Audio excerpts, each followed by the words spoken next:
अस्सलाम नमस्ते सत श्री अकाल। मेरा नाम समीर और आप देख रहे हैं एवन आज तक। आज हम बात करने वाले हैं जिस टॉपिक को लेके, वो टॉपिक बहुत ही ज़्यादा इम्पोर्टेंट है। एक्चुअली में आपने देखा होगा अब तक इजराइल और फ़लस्तीन के बीच में हो रहा है, ये बहुत ही चिंता की बात है। और मैं इस बात को बार बार अपने वीडियो में शो कर रहा हूँ कि इजराइल जो कुछ भी कर रहा है वो बहुत ही गलत कर रहा है, यहाँ तक कि वो इंटरनेशनल लॉ का उल्लंघन कर रहा है। हालांकि जिस तरीके से कि गाज़ा में देखने को ग्राउंड रिपोर्टिंग मिलती है, लोग जैसा कि वीडियो सोशल मीडिया पे अपलोड कर रहे हैं, जिस तरीके की वीडियो आ रही है, ये काफ़ी चिंता की बात है। ये जिस तरीके का माहौल, डर का माहौल बना हुआ है लेबनान के अंदर में, और लेबनान के जो पड़ोसी है सीरिया और यमन के हुती के बारे में आता है कि अमेरिका ने उस पर हमला किया है।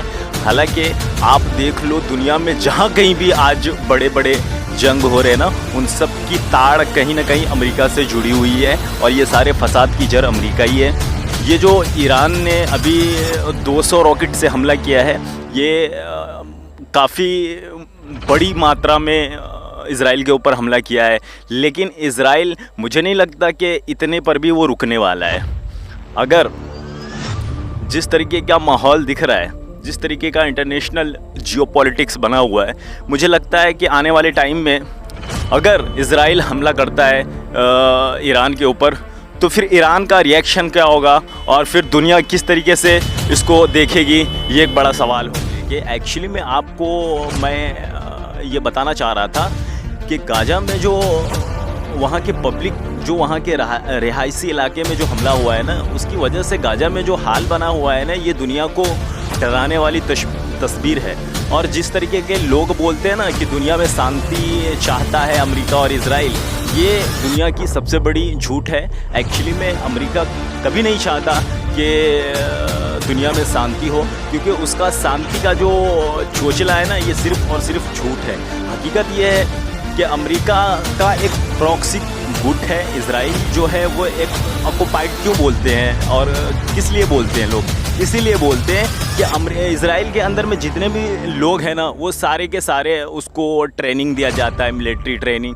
तो वहाँ पे कोई भी आम पब्लिक नहीं है, वहाँ पे जितने भी लोग हैं ना, वो सारे मिलिट्री से जुड़े हुए हैं। तो आप उसे ये बोल सकते हैं वो सारे अमेरिका के मिलिट्री है, एक तरीके का मिलिट्री बेस बोल सकते हैं इजराइल को। वो कोई देश नहीं है एक्चुअली में। वो जब से फ़लस्तीन की ज़मीन पे कब्जा करना शुरू किया था 1945 से लेके, और अब तक सिर्फ़ और सिर्फ फ़लस्तीन के लोगों को सताया गया है, और उनको इंसाफ मिलना चाहिए, ये दुनिया को समझना होगा। और जब तक कोई फ़लस्तीन नाम का देश नहीं होगा, दुनिया में शांति नहीं आने वाली है। और जिस तरीके की हरकत इजराइल पिछले कई सालों से, कई महीनों से हम लोग देख रहे हैं, बमबारी कर रहा है लेबनान और उसके पड़ोसी देश। आप देख लो नज़र उठा के, वहाँ पे एक ही इजराइल देश है और चारों तरफ अरब की देश है। मैं आपको मैप के ज़रिए भी बता सकता हूँ कि वहाँ पे सारे के सारे अरब देश है, और उन सब से लड़ाई इनकी बनी रहती है। यानी इसका पड़ोसी देश इसके साथ अच्छा नहीं कर रहा, ऐसा नहीं है, ये पड़ोसी देशों के साथ में अच्छा नहीं कर रहा है। और इसीलिए आज ये दुनिया में जंग का बड़ा माहौल बना हुआ है। ये लोग बोलते हैं ना, आजकल देख रहे होंगे आप टीवी पे और न्यूज़ चैनलों पे, उन पे बता रहा होगा कि तीसरा वर्ल्ड वार बहुत करीब आ चुका है।